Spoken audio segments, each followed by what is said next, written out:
Hi friends, మన అహ్మదాబాద్లో విమానము ఘటన చాలా బాధాకరమైన విషయం. నిజంగా చాలా బాధేస్తుంది. ఏ నిమిషము ఏం జరుగుతుందో ఎవ్వరు ఊహించలేం. నిమిషం ముందు ఉన్న ప్రాణం మరో నిమిషం ఉంటుందో పోతుందో కూడా తెలియదు.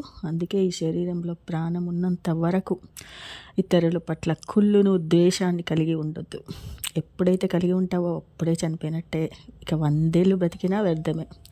అడుగు బయట పెడితే ఇంటికి వచ్చే వరకు నమ్మకం లేని జీవితం మనది. దీనికి కుట్రలు, కుతంత్రాలు, హత్యలు, రకరకాల ఆలోచనలు, దిగుళ్ళు, బాధలు, ఏడుపులు ఎందుకు? ఉన్నన్ని నాళ్ళు మన వాళ్ళతో సంతోషంగా గడపాలి.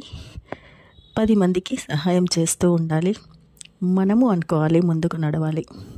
అప్పుడే మనకు ఆనందంగా ఉంటుంది, జీవితం హ్యాపీగా ఉంటుంది. అందరూ బాగుండాలి, అందులో మనం ఉండాలి. నిజంగా అది ఘటన విన్నాక బాధేసి ఇది షేర్ చేస్తున్నా. Thank you friends.